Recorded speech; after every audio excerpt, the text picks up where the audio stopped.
Welcome back. Last time we talked about some of the different ways of attracting tenants to your commercial properties.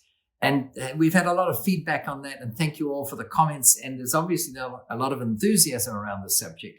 But there are so many more things that we can do, and some of you alluded to that, and I want to share some of them now. One of them is to talk about the importance of having a good anchor tenant. Now, an anchor tenant won't work for every commercial property you've got. Firstly, if the property is just a single tenant property, then whatever tenant you get, by definition, I guess they're the anchor tenant, but they are who they are. They're just the single tenant you've got for that property. By anchor tenant, say you've got a small strip mall, or you've got a large mall for that matter. Getting an anchor tenant, a big shop, if it were to be something like Macy's or Sears, I'm using those because they're closing shops at the moment. They're closing hundreds of stores nationwide, so they may not be the ideal anchor tenant for you to have. But someone who occupies a significant premise within that shopping mall or whatever it is, then the quality of that anchor tenant can determine whether you get other people coming along or not. And very often, securing one particular kind of tenant will make it a lot easier to have a cascading effect of other tenants coming there. So you might want to have extra incentives to bring that anchor tenant in. You might give them a rent holiday, or instead of charging them the normal rent that you could expect to get for those premises, it might be $18 a foot. You might say, listen, we're going to do it on the basis of $10 a foot, but we want 2% of your gross income, or we want 5% of your net income. Now, there are risks in doing that, because that means that you're going to have to take their word for the paperwork they give you to declare what their gross or net income, as the case may be, what it actually is. You've got this query as to whether they're in fact doctoring the book so that they can give you less money than they perhaps should. But if you have to be worried about those things, then you're dealing with the wrong kind of tenants anyway. So I tend to dismiss concerns like that. But getting a good anchor tenant is a really smart thing to do. But overriding all of that is, how do you even attract a tenant to your premises? Be it an anchor tenant or someone in perhaps one of the, I don't want to use the word lesser, but lesser premises or smaller premises, or an ancillary premise to this one occupied by the anchor tenant. And most people seem to think that if you're a commercial landlord, there's little you can do other than the obvious of perhaps painting the building. But if the building's painted and it's watertight, meaning when it rains, nothing leaks, then there's little you can do. And nothing could be further from the truth. And I always say you've got to put yourself in the shoes of the people who are looking at renting those premises and see what you can do to make them more appealing.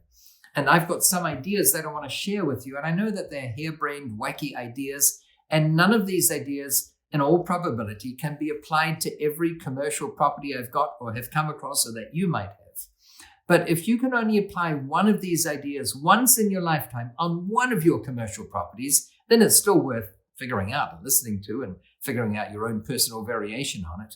And more importantly, if I come across and share with you today 5 ideas that you'll never be able to implement because the ideas I'm sharing are just too harebrained and wacky, like last time I talked about a funeral parlor, right? The chances of you stumbling across a funeral parlor that you're going to buy and figuring out how to apply something specifically for funeral parlors that I share with you, they're pretty small, but I wouldn't say they're zero. In fact, people gamble in casinos with a much smaller chance of striking the jackpot.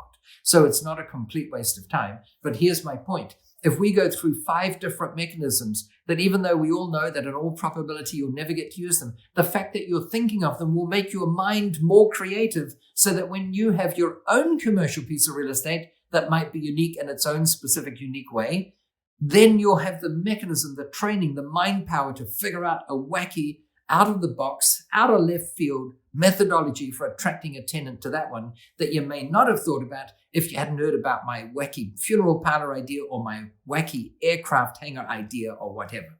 So let's get started. I just don't even know where to start because there are so many of them. But storage facilities, let's talk about them for a moment. Storage of stuff that people will probably never use again is massive business all over the world, but particularly here in the States.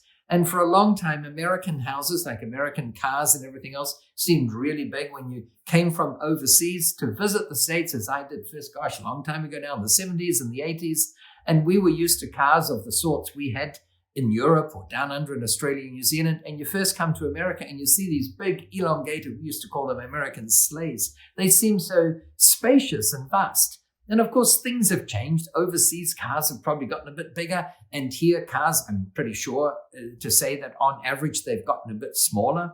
And we now buy models of cars that are available throughout the world with just minor variations to do with the technology of the catalytic converter and things like that. So we've got a much greater homogenization around the world, or standardization, normalization of sizes. But back then, everything seemed big and houses seemed big. But even though most Americans live in what in many parts of the world would be described as big homes, we have surplus stuff. We keep on accumulating stuff. And I'm astounded that the number of storage facilities in this country keeps on expanding. And you have programs on TV like Storage Wars, where it shows what happens when people have abandoned their storage units. In other words, they've stopped paying the rent. And apparently it's in the contract that if you don't pay the rent for so many months, then the contents revert in ownership to the operator of the storage facility, and they can auction them off probably under certain rules, which vary state by state. But my point is there's a whole industry around it. And just recently, within this COVID period that we seem to be exiting now, there was a hotel in Atlanta, Georgia, that was defunct and no one wanted it. It was old. They didn't know what to do with it. It got turned into a storage facility. It's not an entirely silly idea, because already a hotel is partitioned into essentially small rooms, right? Each with a firewall between them. Sometimes they've got a partition, a doorway connecting pairs of rooms, but they can be locked off with a double firewall door. But even so, they're converting hotels into storage facilities. So the question is, if you ever come across a storage facility, is there something you can do to make it more appealing to your tenants? Because this is still on the theme of what can we do to attract more tenants to our commercial real estate. And I find there is. Many storage facilities traditionally had an on-site manager. This is someone who was there that if ever you couldn't get access to the premises, they might have had a master lock type situation to allow every tenant, every renter of a storage unit to get access on site. And then each of these storage doors usually had padlocks, which enabled you to get access to your particular storage unit. But they had an on-site manager who tended to live there. And as we all know, very often the labor component of any business is the biggest expense. That's why I personally predict that the cost of traveling around in what we traditionally called a taxi is going to go down as we get driverless vehicles. And on that note, the cost of taxis already went down when we went to the Uber and Lyft model, and there are various others, but I think they dominate the industry and became more efficient. The rides were cleaner, the service was friendlier. For heaven's sake, you even get offered water every now and then. You want a bottle of water. Whereas, traditional taxis, they were gruff and they were late. You used to have to summons them by phone. I remember calling a taxi to go to the airport. And then it's 10 minutes after my pickup time. So you call the taxi company and say, hey, I booked a taxi for whatever, 8 a.m. It's not here yet. Can you give me an ETA? And sir, we're taking new bookings. Do you think we know where every taxi is? Well, with an app, you do. Who would want to go back to that system where you're kind of abused on the phone by these people who have zero interest in looking after you? So these things are natural evolutions. And what I'm going to talk to you about how you can make your storage facility more appealing to a current batch of potential tenants is all a natural evolution of technology. So one of the things I propose is that instead of having some kind of keyed access to the premises whereby any of the tenants of a particular storage unit need to have a copy of this key to get onto the premise in the first place, do it electronically. Have an electronic lock with a combination code and make each combination code different for each person. Because then what happens is if they haven't paid the rent for a month, you can deny them access, right? Let's say they're 1.5 months behind your rent. You've sent paperwork, you're late. What if they can still go in there and clear out all their stuff? You'll miss out.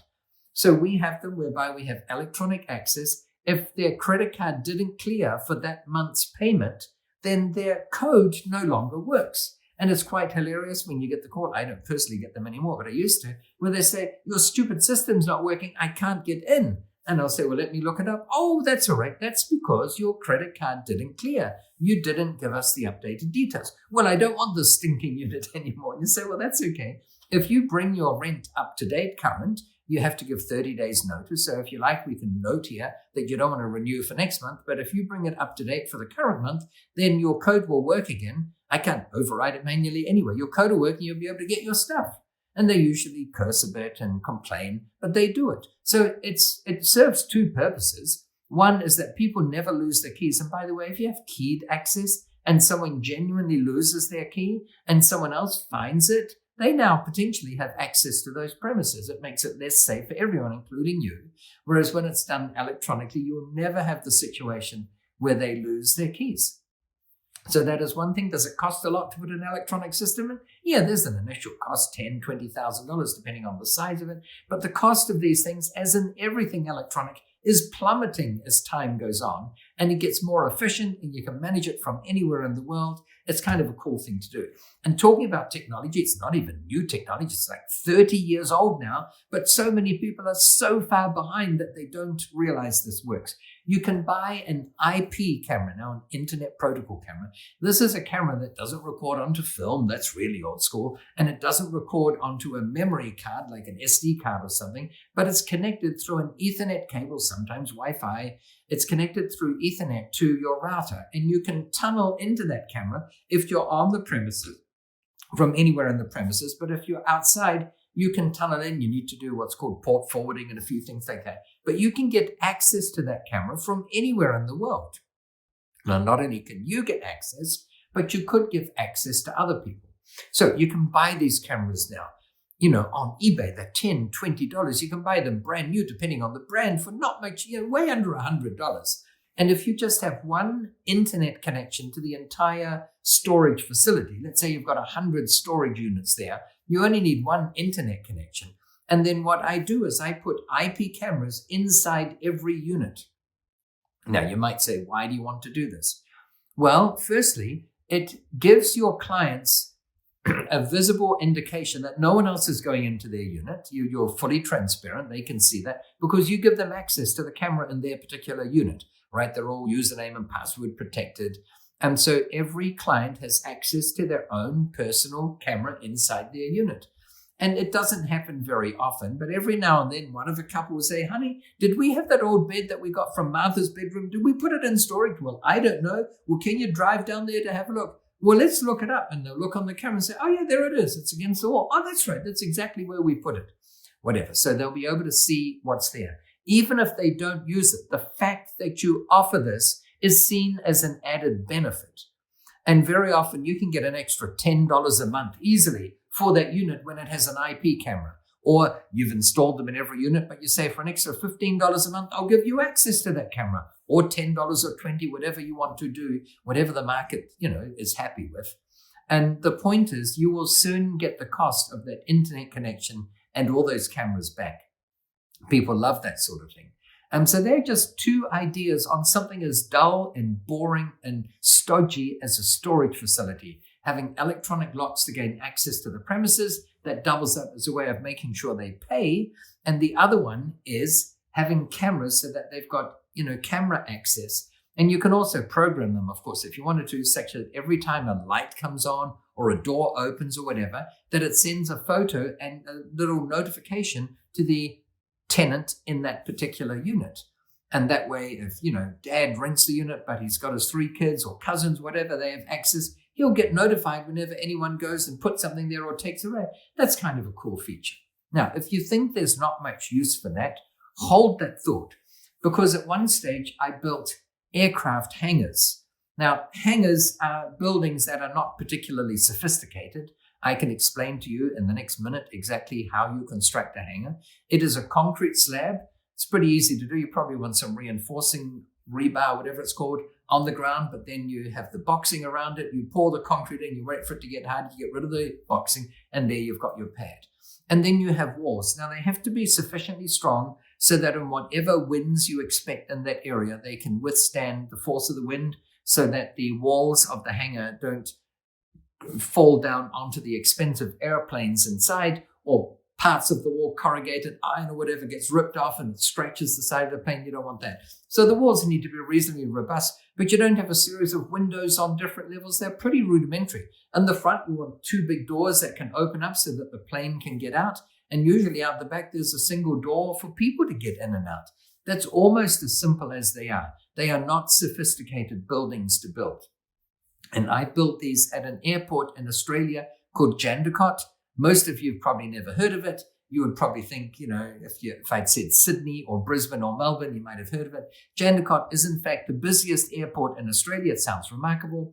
It's close to Perth. It's not Perth International Airport, but it's the airport where a lot of Asian airlines do their training. So they get a lot of takeoffs and landings because of that. It's the headquarters of the Royal Australian Flying Doctor Service. It's just the busiest airport there is in Australia. So we built some hangars there. And here's the thing. We got double the rental of what other hangar owners were getting for their units. And everyone knew about it. The clients we had, the tenants we had in our aircraft hangars, willingly paid double what they could have paid if they rented space in our neighbor's hangar. And yet we did certain things. And when you hear it, you say, well, that's pretty simple. Is that worth double? Well, the market proved it was.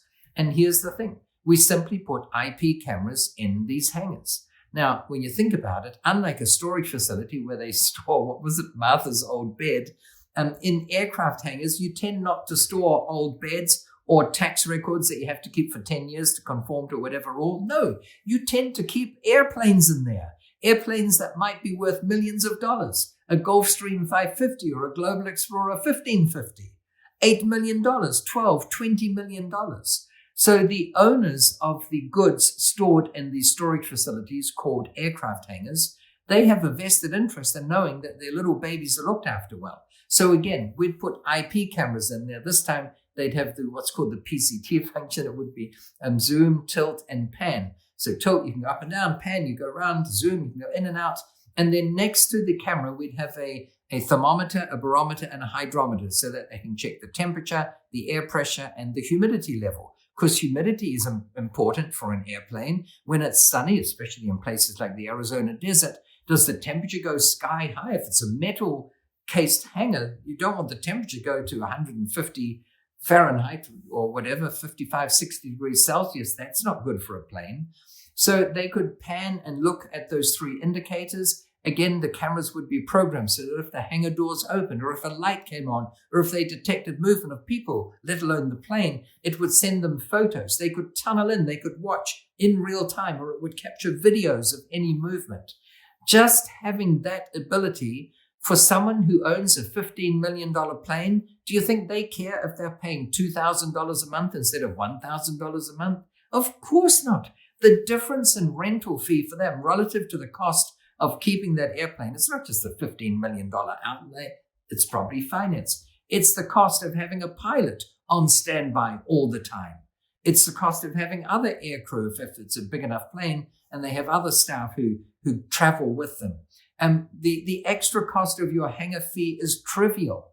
And that's why you always want to be in the market where the rental expense for the tenant is such a trivial component of their operation. They're not going to spend 6 months haggling at every rent review. So there are a couple of examples of what you can do to make your building more appealing. And so I know I've given many examples, and some of you may have heard some of these examples at other times, but they're still interesting to go over. There's one that I find really interesting where we made the building more appealing to the tenants, and we increased the value of the building by $2 million overnight. And I know when some of you hear this, you think, okay, Dolf, this was reasonable up to now. Okay, an IP camera in a storage facility, I can't see anyone would be willing to pay $10 extra a month for that, but I can imagine it's probably possible. Maybe you're thinking that, I don't know. But I can imagine some of you are saying, what, you increase the value of a building by $2 million overnight? That sounds a bit weird or implausible or improbable, especially if I tell you that the cost of increasing the value by $2 million overnight was only $20. And some of you are saying, okay, now you've really got off the deep end. That is just impossible. You're just saying that for effect. So let me explain how it was done. Because again, I'm not saying all of you will be able to implement this. I'm the first to admit that not all of these ideas will work for everything. But by the way, I was going to say IP cameras, you can't put them into every premise, but there are actually very few that wouldn't benefit from it. Even if you have a grocery store, a 24-hour convenience store, a coffee shop, they benefit from IP cameras. They want to do it for security, staff security, avoidance of pilferage or slippage, money being taken out of the till, someone paying for something with a $10 note, but ringing it up as if it was a $5 note, and they pocket the $5 themselves and give them change, all that sort of stuff. You're seeing IP cameras more and more. So many of these ideas can be implemented wider than you would think possible. And the trick is just to figure out, is there something we can do here to increase the value beyond the cost of making this improvement? The cost of those high-resolution cameras in the aircraft hangars relative to the extra rent we collected was trivial. And I can assure you that a $20 expense is trivial relative to the $2 million increase in value that you can get overnight from it. So how did we do that? Well, let's cut to the chase. Firstly, let me explain what the $20 was spent on. It was spent on a bucket of white paint and a brush. That's it. Mind you, you can't expect much more because $20 these days doesn't buy you that much more. But that is indeed what it was spent on. To understand how the bucket of white paint and the brush were deployed, I have to go on to a bit of a tangent to explain the circumstances of the city. Firstly, it's in the city of Jakarta. Some of you won't have heard of it. Others of you will know that that's the capital of Indonesia. In fact, it was announced just a few months ago that they're going to relocate the capital to Kalimantan. Kalimantan is the province of Indonesia on the island of Borneo. Borneo is not all owned by Indonesia. The island nation of Brunei is there. 2 provinces of Malaysia are there as well. And you've got to understand, Indonesia is a nation of 14,000 islands, 7,000 of which about half are inhabited, the other half are not. So anyway, they're going to shift the capital for 2 reasons. One is that it's sinking underwater. In fact, it's going lower and lower and lower. It's getting flooded more often, and they're taking groundwater out for consumption purposes. And that's also causing the city to sink. It's a major problem. But the other problem that they've got with Jakarta is it is the most congested city on this planet. The traffic jams are horrendous. If you haven't been there, you will not understand the gravity of the situation. You measure how far it is to go places, not in terms of miles or kilometers, but hours to get there. You're going to the Japanese embassy. Oh, that's a 2.5-hour journey. You're going to the such and such. At this time of day, that's a 4-hour journey. It's crazy. And, the streets are just jam-packed, and it should be faster to walk in many cases. You might say, well, why doesn't everyone get out and walk? Well, 2 reasons. One is the humidity is so stifling there and the heat that you would arrive drenched. But secondly, so many other people already are putting up with the humidity and the heat, and they're getting drenched, but they're walking. So the sidewalks and the roads are pretty crowded as well. It is just tremendously crowded. So we had a client with a building in the CBD, the Central Business District. And you've got to understand the journey from the CBD, it's called Tamrin, from there to the airport should take about 45 minutes, an hour if you're not willing to push the envelope of the speed limit. So it's an hour to the airport, essentially. But that's assuming there's no traffic. Because of this crazy traffic situation, the journey could take you 3 hours, it could take you 5 hours. And the net result of that is if you're a director of a company leasing space in this commercial building in the CBD, and you have a 9 a.m. board meeting, you cannot book a 2 p.m. flight because you may not get there on time. So back to this $20 of white paint and a brush. What did I do with it? We went onto the roof of the building and painted a big white circle. And in the middle of the circle, we painted the letter H. And you got it. We turned it into a helipad. Now, full disclosure, you can't just paint a helipad symbol on the roof of a building and have a helipad. You need to get something called Civil Aviation Authority approval. And in Indonesia, that involved a few letters and meetings and dinners with people and promises of helicopter rides. But in the end, we got it. And so now we had helipad access, not only to the airport, but anywhere else that was within range of a helicopter, obviously.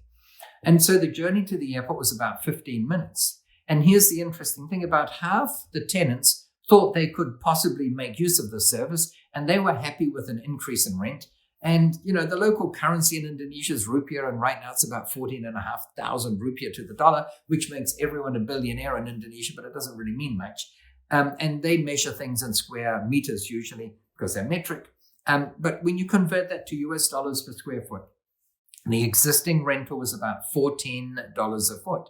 And by having this helipad there, the rent went up to $16 a foot. A $2 per foot lift. And as I said, about half the tenants were happy with that because they thought they'd avail themselves of the service to get to the airport or other places by helicopter. And the other half of the tenants probably knew that they weren't going to avail themselves of this opportunity in all probability, but they were still happy with the increase in rent because they had bragging rights. They could say to their friends and colleagues, oh, our building has helicopter access, and if ever we need it, we can use it. So they were all happy with the $2 a foot rise. It was about 10,000 square meters, which is roughly 100,000 square feet. So a $2 per square foot rise over 100,000 square feet is a $200,000 increase in rental every year.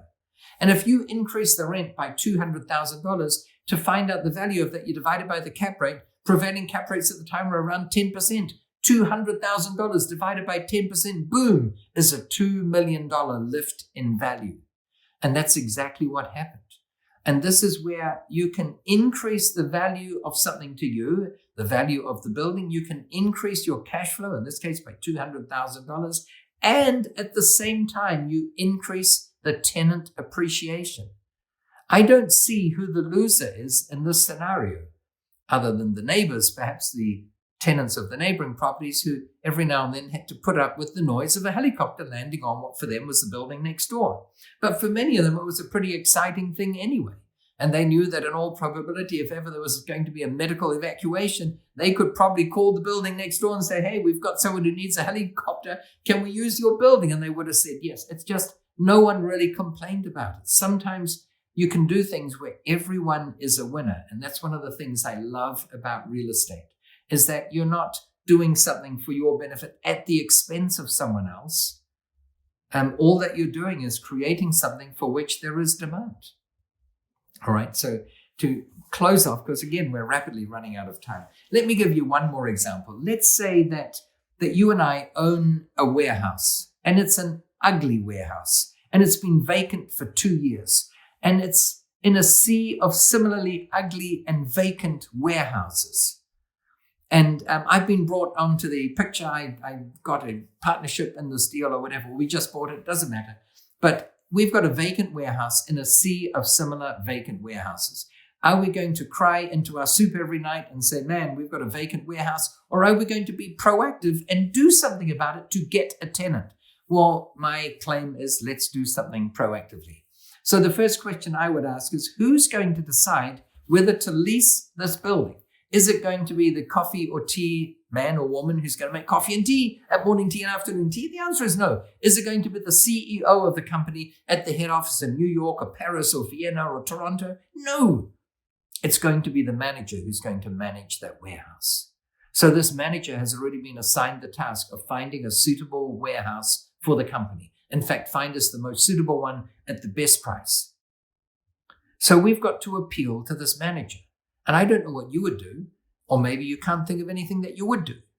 But what I would do is I would take that manager's office and give it a metamorphosis. And by that, I mean we go into that manager's office, we're going to spend a lot of money.